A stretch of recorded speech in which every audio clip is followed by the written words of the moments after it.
It should matter to us, but it certainly matters to God. Every week in my work, one of the things I do is I try to find some PowerPoint slides that work with what we're talking about. And this week, because we talked about work, I went and looked up slides or memes about work. Now, I had to cull some of those. Do you know that sometimes on the internet you can find inappropriate things? But of the things that I found, I just wanted you to think about. Do any of these describe how you feel about work, about your work, about what you do every week? That look when you don't want to go to work. Do you feel like that? In the morning, it's Monday morning. Well, some of you feel this way.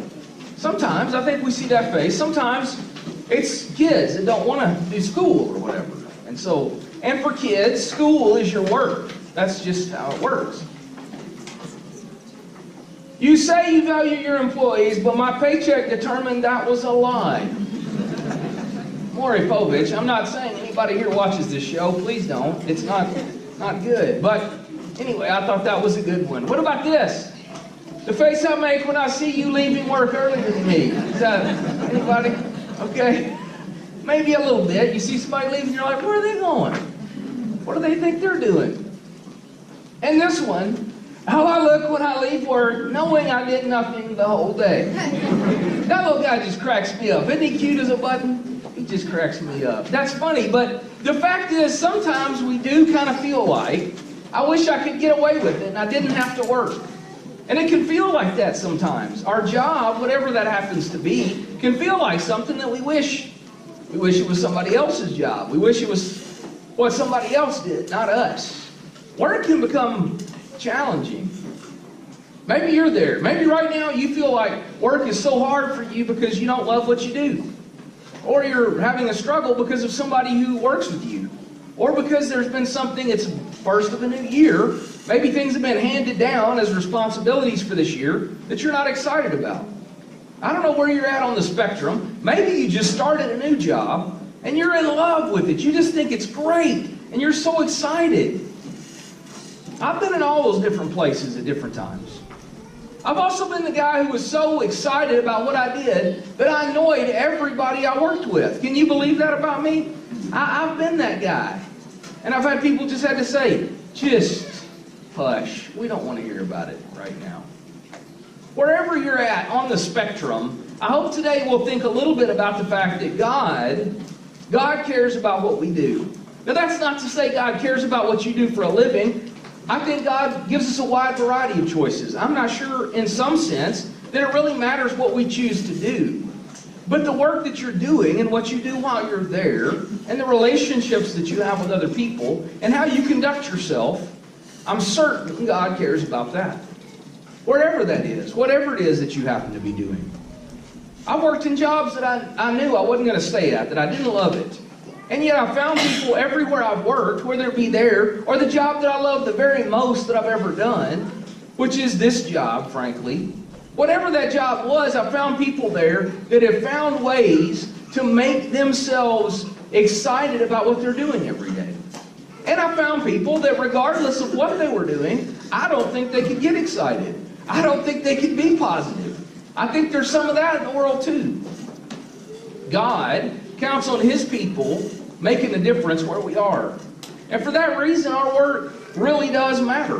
What we do for God matters. The passage, Colossians 3, 23 and 24. Whatever you do, work at it with all your heart, as working for the Lord, not for human masters, since you know that you will receive an inheritance from the Lord as a reward. It is the Lord Christ you are serving. This was originally written to people that were working as often slaves. Not slaves in the sense that they were just somebody's property, but many of them in the sense that they had given themselves over to somebody, and that person was responsible for them financially. That's more of what it means often in Scripture when it talks about being a slave. It means they've given themselves over to someone. In some sense, we sort of do that with our work, don't we? We commit to the company motto. We commit to the work that the company gives us to do, whatever that is. And in some sense, you might at times wake up and think, I'm just a slave. This job owns me. It takes everything that I have to get up and do it every day. If you're there, I want to encourage you today. I want to encourage you because God wants you to make a difference where you work. God does. I know that He does. And the reason I know that He does is because He tells us that He wants us to do that. He says, whatever your job is, work at it how? As though you were working for Him. Thinking about Him, watching and paying attention to what you're doing every day. If you think about that, if you think about from the time you get up and your feet hit the floor, you get in the car, you're going to your job, you go to the first meeting of the first day on Monday, you go to the meeting, God is watching. God is observing you. And God sees more than just what other people see. God sees the inside of who you are. God knows about your attitude. God knows about your heart. God knows what you take with you to work every day. And God says, I want you to think about working at that job to impress me, to please me, to serve me. Think about me when you're doing your job. As you think about that, does that change your perspective about how you see your work every day? It should. It should change our perspective. Because now when that person at work says something inappropriate to me, or they try to start something, or I'm given a task I don't want to do, or I end up having to do the job I asked somebody else to do because they didn't do their job, right? All these things happen. I'm going to stop and think for a moment. What is the response that God expects from me as His person in this situation? What does God expect from me? Not what does God expect from everybody else, but what does God expect from me? I'm His servant. I'm His person. He says, work at this I'm doing, whatever it is, as though I'm working for Him, not the people that I work for there. I'll tell you something, that can be very liberating. I have worked jobs for people that I could not hardly stand to be around. Can I tell you that? It's just true. I have. I worked one time at a Kroger grocery store. And I started on the front end as a bagger. If you work for Kroger, you have to start as a bagger. You have to learn how to bag groceries. I actually liked that. I got to meet people. I got to deal with different folks every day. It was really kind of fun for me. And then at some point they said, we're going to give you a promotion. And I was young. I was like, yeah, promotion. That sounds awesome. We're going to move you to the seafood department. What are you laughing for? It was a promotion. It didn't involve much difference in the way of money, okay, a little bit, but I got a promotion, and so I went to the seafood department. And there was the person who ran the seafood department, was one of the least pleasant people I have ever worked with. She was awful. She was grumpy. She was mean to me. And all of a sudden I realized, this is why they moved me to seafood. It's this person. They didn't want anybody else to have to work with her. They must not like me very much. That's what I decided anyway. Well, I got to know her. Her name was Tiny. She was not. Most of the time, isn't it funny how names are like that? Tiny. And she wasn't tiny. But she was bossy. She was in my business all the time. She was a lot of heartache for me. And there were a lot of days I did not want to go to my job. I did not want to go and work in the seafood department because of Tiny. And I knew she was going to be there. And the good days were the days she wasn't there. And before I left that job, Tiny told me about her home life.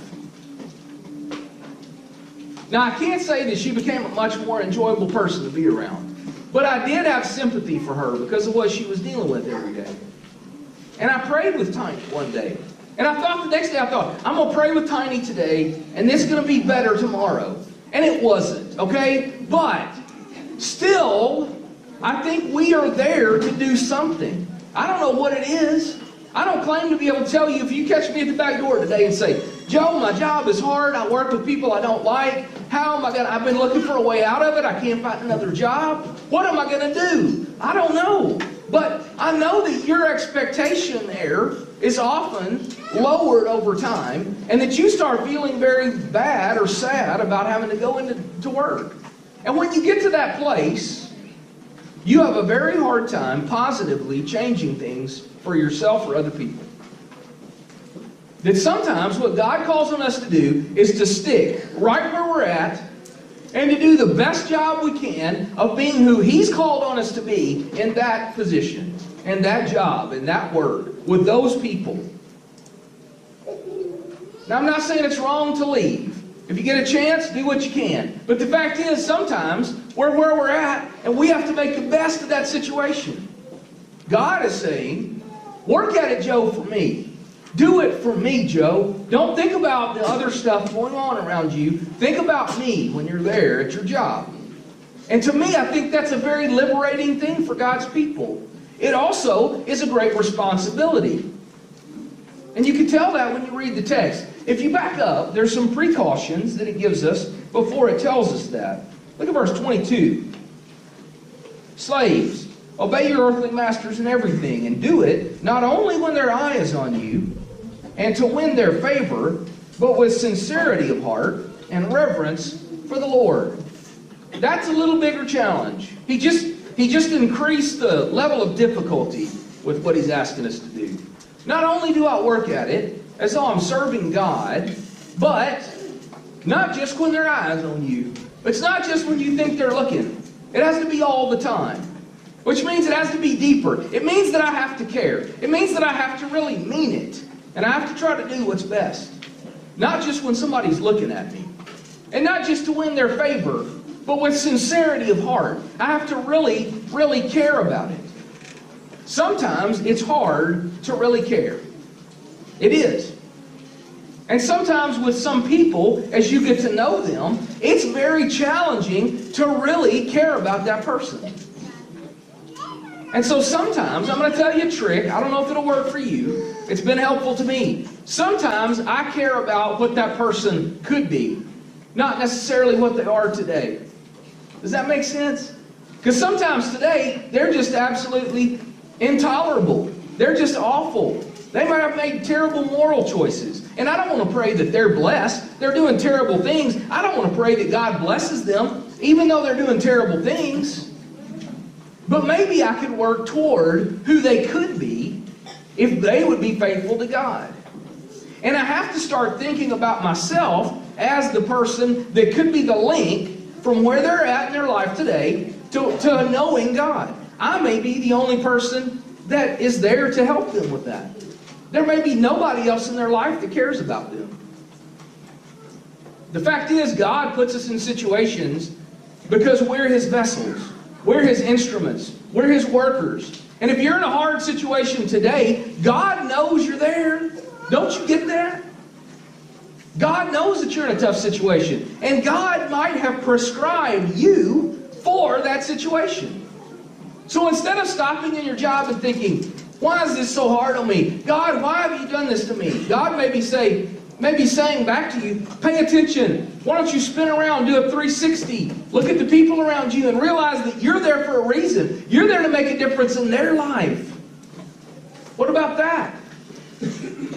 What about if God is saying to us, when we're saying, God, why am I here? What if He's saying to us, don't you get it? I put you there to make a difference. I put you there to change somebody. I put you there to go have a conversation other people won't have. I put you there to reach out to your boss. I put you there to pray with that person. I put you there so that when the moment comes and they need spiritual help, you're there to do it. Maybe that's why we're there. We have to stop and think about that. This passage goes on, reverence for the Lord. If I remember that God is watching, I think I'm likely to be more cautious about what I do. And God wants us to do it reverently, submissively to Him. Now, that also means that I submit to this person. But you got to remember, this is written about slaves and masters. He wants slaves to submit to their master. In the same way, do you not think He expects us to submit to the authority over us at work? Sure He does. Of course He does. We submit to them out of reverence for God, for who He is. Not just because of them.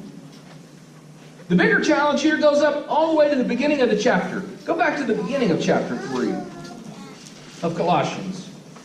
It says, since then you've been raised with Christ. Set your hearts on things above, where Christ is seated at the right hand of God. Set your minds on things above, not on earthly things. For you died, and your life is now hidden with Christ in God. When Christ, who is your life, appears, then you also will appear with Him in glory. I think this is a high calling, to set our minds on things that are above. It is a hard thing to do, because the stuff that reminds me every day that I'm here is the stuff around me. It's this world. It reminds me every day about the stuff here. And I'm so easily distracted. I am. I have ADHD, okay? I have a problem. I'm not telling you that as a cop-out. I'm just letting you know. I see every little thing. I hear stuff. Stuff distracts me. I am so likely to do that. And because of that, I know this about myself. This world easily can cause me to lose the focus on what I'm supposed to be thinking about. I have that tendency. I don't think this world that we live in today makes it easier on us. I think there's constant distraction coming at us. And so it takes work, it takes energy, it takes effort to focus our minds on things that are above. But if we do that, we start to see ourselves differently than we did before. If I think of myself just in this world, then I worry about all the little superficial stuff. I'm worried about stuff like, the house and the car and the details and all the little stuff that we can get caught up in. But God doesn't want us to do that. God says, I don't want you thinking about those things all the time. I want you focused above. I want you focused up. I want you thinking about who I am. I want you doing what you do every day because of me. Don't think about the people around you. Don't make that their problem. You make it your challenge in life to remember wherever you are, in whatever situation, God is God and I'm not. And He's put me here, what I'm doing, and He's put me with the people I'm with, and He's put me in the situations I'm in to make a difference in the people that are there according to God's holy word and instruction. That's His plan for me. That's His plan for you. What's your job? I don't know. But I think that's the important part of what God's calling us to do today. We have to put on the new self. It goes on to say that in this passage in chapter 3. Down in verse 10, 9 and 10, it talks about take off your old self with its practices. Put on the new self. And I think about that. There's a little book. I've read it to our teens, some of it. I've used it at different times. But it's a book called The University of Hard Knocks. It's old. It was written back around the early 1900s. And it was a little old man. He did a lecture. He traveled around and people paid him to do his lecture. 25 cents, 50 cents. He'd come in and do this lecture for a huge crowd of people. He gave his lecture in his 80s. He gave that lecture 4,000 times. Same lecture. It became popular. People wanted to hear it. They didn't have YouTube and, TV then. So this guy traveled and did this. They wrote all of his words down in a little book called The University of Hard Knocks. It's cheap. You can find it on the internet. You should buy it. You should read it. Some of it will be dated. You'll be like, what is that word? You'll have to look stuff up. Trust me, I've read it, okay? But the fact is, in that book, one of the things he talks about is everybody wants a greater position in life. Everybody wants to be in a greater spot, have a greater title, make a greater sum of money. Everybody wants to be greater. He says if you want to be great on the outside, you have to get great on the inside. You get that? He says you don't ask for promotion, you compel promotion by the way you live your life, by the way you conduct yourself. In his little book, a lot of it is about being God's man or woman in any situation that you deal with. That's what the book is about. The reality is that often we have something awesome we could be doing today for God. And we don't because we don't think of it. We go back to our little situation and we think, oh, this is lousy. I don't like my job. I'm going to see if I can get away today without doing anything in my job. There's people that live that way. God's people are not supposed to live that way. God's people do not do their job that way. God's people do not live in their family that way. God's people do not live in their neighborhood that way, okay? We are different people. God says, I want you to be different and live different. If you want a greater spot, you got to become greater so that that greater spot fits you. That's what you have to do. And God's calling us to that. In this little book, this little old man says, we got to go back to our kitchen, or our house, or our workroom, or our job. And we have to bring it to life with illuminous new devotion. Light. We got to fill it with light. The people we come in contact with every day at our job, we ought to fill them with light. What light? The light of Christ. We should be filling people with that. And that's what He calls us to. Let me tell you something. I believe, and maybe you've noticed this too, I can tell when I talk to somebody at their job, I don't care if I'm going to look at a car or if I'm going to buy a sandwich somewhere. I can tell if that person has a good attitude or not. Can't you? And I love it when I run into somebody that says, hey, how can I help you today? What can I do for you? You're like, wow, this is unique. What's up with them? They've been drug tested lately? I mean, what are they so happy for? But you want to talk to them. You want to deal with them. You want to deal with that person. When you go to your job and somebody says, isn't it an awesome day? You're like, yes, it is. Doesn't that happen to you? Do you feel that? I think God's calling us to be those people. Do you get that? God's asking us to be those people. God's asking us to be the difference in other people's lives.